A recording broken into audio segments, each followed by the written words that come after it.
નમસ્કાર વિદ્યાર્થી મિત્રો, ગુજરાતી વ્યાકરણના વિડીયોમાં આપ સૌનું સહૃદય હાર્દિક સ્વાગત છે. વિદ્યાર્થી મિત્રો, આજે આપણે જોડણીના નિયમની ચર્ચા કરવાના છીએ.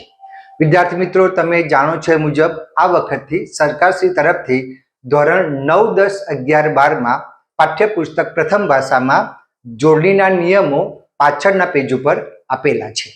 એમાં આજે આપણે ત્રીજા નિયમની ચર્ચા કરવાના છે.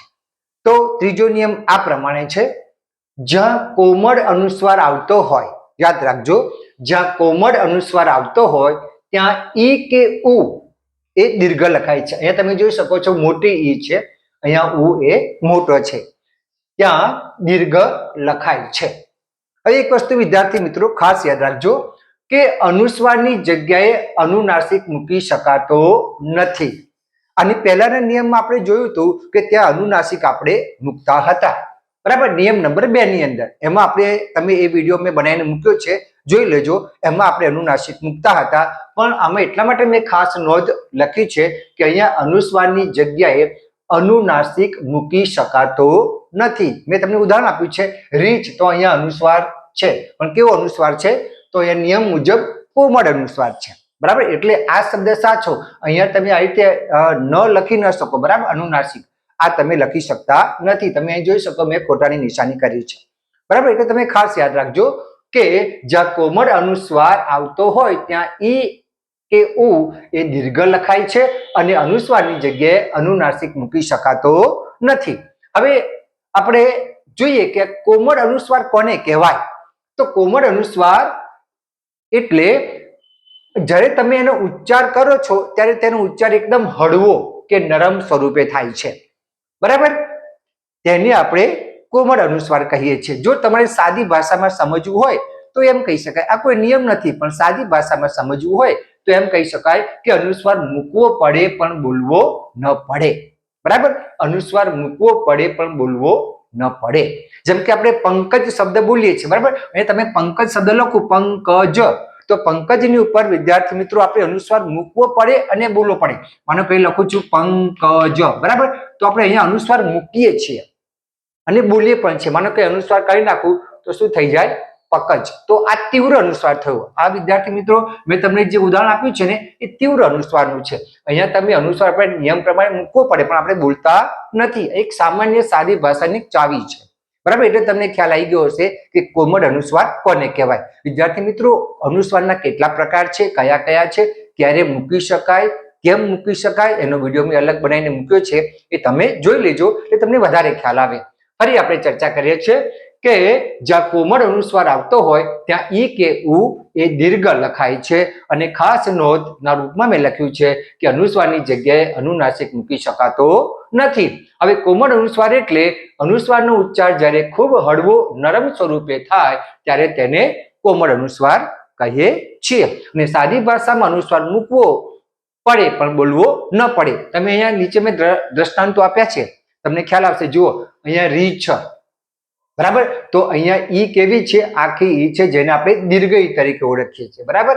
મીંડું, અહીંયા અનુસ્વાર મૂકેલું છે. ઈંટ, તો અહીંયા પણ અનુસ્વાર મૂકેલો છે, બરાબર. જુઓ તમે, ભીંટ, વીંટી, હિંચકો, ઠીંગણું, સૂંઠ, અહીંયા પણ અનુસ્વાર મૂકેલો છે અને અહીંયા શું છે? દીર્ઘ છે. જુઓ અહીંયા, બરાબર, દીર્ઘ છે. ઊંટ, ઊંઘ, લૂંટ, ડુંડું, ચુંદડી, ચૂંટણી, રૂવાડું, ઝૂંપડી, મૂંઝવણ, આ બધા દ્રષ્ટાંતોમાં તમે જોઈ શકો છો કે આપણે અનુસ્વાર મૂક્યો છે અને તે જગ્યાએ ઈ અને ઉ એ દીર્ઘ લખાય છે. અહીંયા તમે બીજા દ્રષ્ટાંતો પણ ઉમેરી શકો છો. તમે કોમેન્ટમાં બીજા દ્રષ્ટાંતો મૂકજો.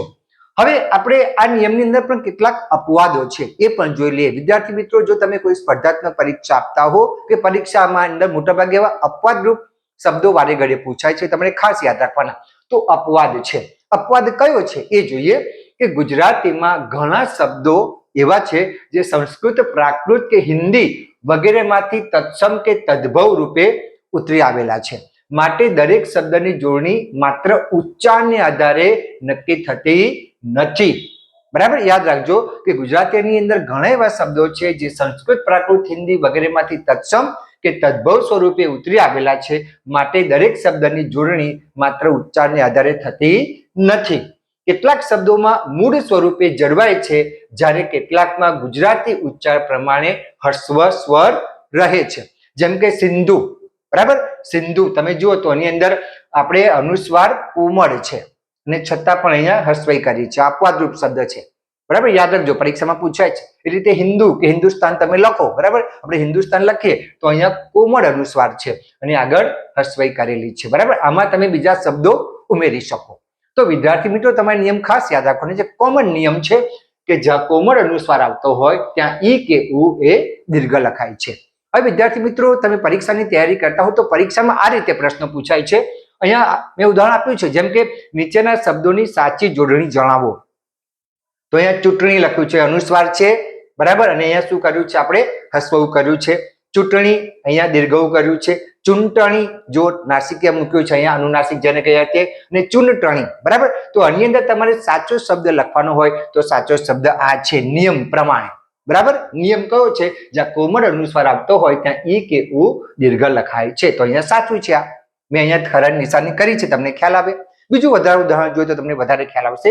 મૂંઝવણ, અહીંયા અનુસ્વાર નથી મૂક્યો, અહીંયા મૂંઝવણ દીર્ઘઉ કર્યું છે, અનુસ્વાર મૂક્યો છે. અહીંયા પણ મૂંઝવણ અનુસ્વાર મૂક્યો નથી, બરાબર. અહીંયા જુઓ હસ્વઉ છે અને અહીંયા દીર્ઘઉ છે, પણ ભૂલ શું છે? અનુસ્વાર મૂક્યો નથી. વિદ્યાર્થી મિત્રો, અનુસ્વારનું મહત્વ છે. હા, તમે જ્યારે કોઈ પણ પરીક્ષા આપતા હો, સ્પર્ધાત્મક પરીક્ષા, ત્યારે તમારે જોડણી માટે ખાસ જોવાનું કયા શબ્દોમાં અનુસ્વાર મૂક્યો છે, કેવી રીતે મૂક્યો છે એ પણ જોવાનું. તમે જુઓ અહીંયા આગળ આ બંને સેમ છે તમને લાગે, પણ અહીંયા અનુસ્વાર મૂકેલો છે, અહીંયા અનુસ્વાર મૂકેલો નથી. ને અહીંયા મૂંઝવણ છે, અહીંયા અનુસ્વાર મૂક્યો છે પણ શું કર્યું છે? હસ્વઉ કર્યું છે, અહીંયા નથી મૂક્યો, બરાબર. તો સાચી જોડણી નિયમ પ્રમાણે જ્યાં કોમળ અનુસ્વાર આવતો હોય ત્યાં ઈ કે ઉ દીર્ઘ લખાય છે. તો આ સાચી જોડણી છે. આમાં દીર્ઘઉ છે, અહીંયા અનુસ્વાર મૂકેલો છે, બરાબર. તો આ સાચી જોડણી છે. એક વખત તો તમને કન્ફ્યુઝન થઈ જાય કે આમાં સાચી જોડણી કઈ હોઈ શકે, બરાબર. હવે ક્યારેક કેટલાક પરીક્ષકો જરા જુદા રૂપે પણ પૂછે, એ પણ આપણે જોઈ લઈએ. જેમ કે સિંચાઈ શબ્દમાં ઈ દીર્ઘ થવાનું કારણ આપો, બરાબર. આ શબ્દ છે સિંચાઈ, શબ્દમાં ઈ દીર્ઘ થવાનું કારણ આપો, બરાબર. આપણે બીજો નિયમ આપણે જોયો તો એમાં તો આમાં જોડાક્ષર છે, આ કોઈ જગ્યા જોડાક્ષર છે નથી, કોઈ પણ શબ્દ જોડાતો નથી. સારું, ચલો અનુસ્વાર છે એ આપણે જોઈએ. કોઈ વિસર્ગ ચિહ્ન છે આમાં, એ પણ નથી, અને કોઈ પણ પ્રકારનો પ્રત્યય વાપર્યો છે એ પણ નથી, બરાબર. તમે આ ત્રણ જુઓ ને તો તમને ચોથું આપોઆપ ખબર પડી જાય, અનુસ્વાર. તો આ નિયમ છે માટે સિંચાઈ શબ્દમાં ઈ દીર્ઘ થવાનું કારણ આપો. તો કયો નિયમ છે? અનુસ્વારનો નિયમ છે માટે, બરાબર. એટલે તમને ખ્યાલ હોવો જોઈએ કે જોડાક્ષર કોને કહેવાય, વિસર્ગ કોને કહેવાય, પ્રત્યય કોને કહેવાય, બરાબર. વિદ્યાર્થી મિત્રો, જોડાક્ષર, વિસર્ગ, પ્રત્યયના વિડીયો પણ મેં બનાવીને મૂક્યા છે, એ પણ તમે જોજો એટલે તમને ખ્યાલ આવે. તો વિદ્યાર્થી મિત્રો, પરીક્ષામાં આ રીતે પણ ટ્વિસ્ટ કરીને પણ પ્રશ્ન પૂછવામાં આવે છે, તમે ખાસ યાદ રાખજો. ફરી આપણે મૂળ નિયમ પર પાછા જઈએ કે જોડણીના નિયમની અંદર પાઠ્યપુસ્તકમાં ત્રીજો નિયમ આપેલો છે કે જ્યાં કોમળ અનુસ્વાર આવતો હોય ત્યાં ઈ કે ઉ દીર્ઘ લખાય છે. અને અહીંયા જે મેં દ્રષ્ટાંતો આપ્યા છે એની અંદર તમે કોમેન્ટમાં બીજા દ્રષ્ટાંતો ઉમેરી શકો છો. વિદ્યાર્થી મિત્રો, મેં આ નિયમ ધોરણ 9 થી 12 ના પાઠ્યપુસ્તક પર આ વખતે સરકારશ્રી તરફથી જે નિયમો આપ્યા છે એને ધ્યાનમાં રાખીને મેં સમજાવવા માટે પ્રયત્ન કર્યો છે. જો આમાં વિદ્વાનો વિશેષ પ્રકાશ પણ પાડી શકે છે. તો વિદ્યાર્થી મિત્રો, અહીંયા મારો વિડીયો પૂર્ણ કરું છું. ફરી વખત આપણે નવા ટોપિક સાથે મળીશું. ત્યાં સુધી આપની રજા લો. આવજો વિદ્યાર્થી મિત્રો, આવજો.